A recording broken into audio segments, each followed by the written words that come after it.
I've just spent the last 15 minutes getting to know Dylan for the first time, and I can honestly say that it's been the most 15 minutes of the most inspiring time that I've ever had.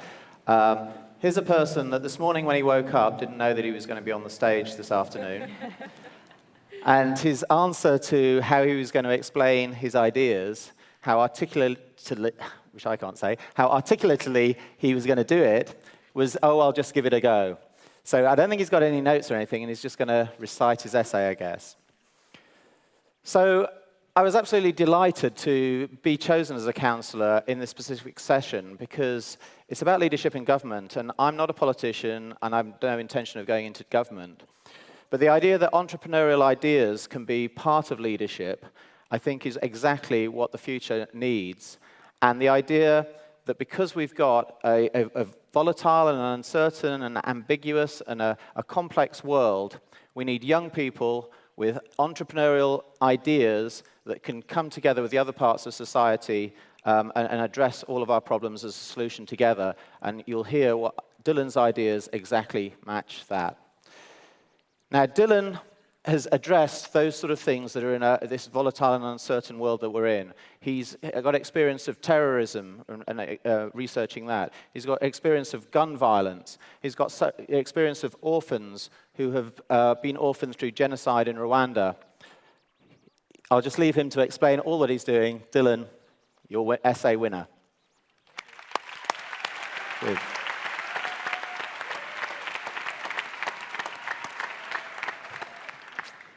Thank you very much, and thank you very much for the warm applause. I appreciate it.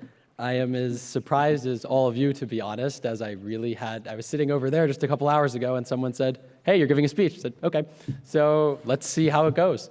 So again, my name is Dylan Kaplan, and I'm from Washington, D.C. in the United States, and I was the essay winner. Thanks.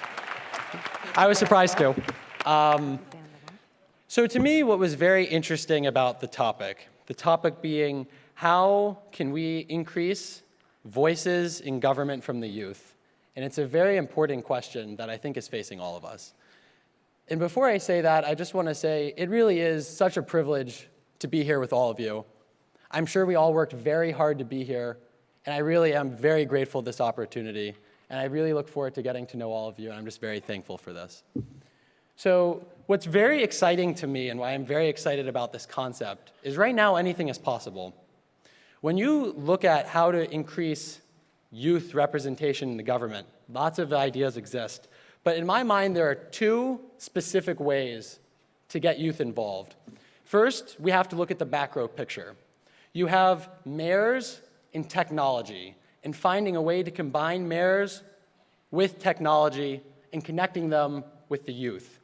Now, there's two specific ways, and then I'll tell you why mayors. The first way is we need to have online voting for anywhere for mayor, even on your smartphone. The second point, which is very important as well, mayors need to support what I would call online virtual congresses. And I'll explain that in a moment as well. The reason why I say mayors is when you look at it critically, the world is changing.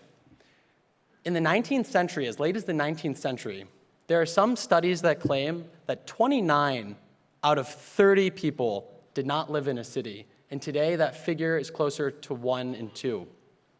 So human demographics, the geography of where we're living is beginning to change. So not only are mayors now empowered in a new way because they have larger communities they're responsible for, but mayors also have larger budgets than they've ever had before.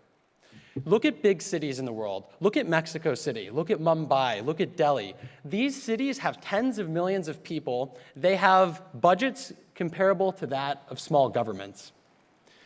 And the most important point with the mayors, and why I'm arguing for mayors, the mayors are popular. They're much more popular than national politicians. And it's true. I mean, look at, as one example, in my own country, my Congress enjoys an approval rating of about 12%. That's not very enjoyable. That's pretty bad. And our mayors as a whole enjoy something over 60% of approval. And that's true in many countries. So these people can actually get things done. So if you can use technology to combine the position of mayors with youth, anything is possible. So that's that's one important reason why I would argue we must have representation. And most importantly, we need to make it accessible on our smartphones. People say, that's crazy, you can't vote for mayor on your phone. Why would you possibly, how could you do that? And the reality is, if we stopped saying I can't and we started saying how, we could figure out ways to use our smartphone to actually vote for mayor. Think how many of you would vote for mayor if you could vote on your phone. And the mayors would be forced to listen to us if we were voting that way. Think how many more of our friends would vote. And that would be the change that we need to begin seeing. Because if it worked for mayor, it can be a test. If it works for mayor, it can work on a national level. We could start voting for presidents and prime ministers on our phones someday. That's a real possibility. And it is possible we could have almost 100% of our country voting if it was that easy. So that's the first point. And the second point is this idea of the online youth congresses, the virtual congresses.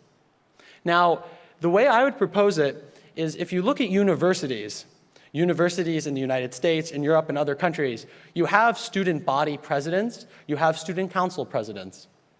These people are the representatives of the students to the school administration. Imagine if you applied that model, but in a bigger way for cities. So imagine if you're a 16-year-old kid living in Mumbai, and you can run to be senator, basically the senator for this online Congress for all 16-year-olds in Mumbai. And you can campaign online. You can campaign by actually going to meet people. If you win, you have a guaranteed seat on that Congress.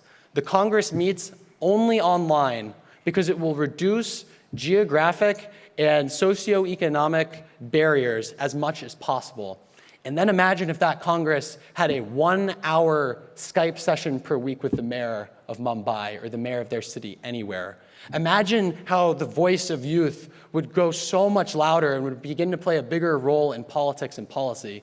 And not just that, if it works for mayor, it can work for the presidency. It can work on the macro level, and we can really begin to change how the world is governed for the better. Thank you very much. Appreciate it.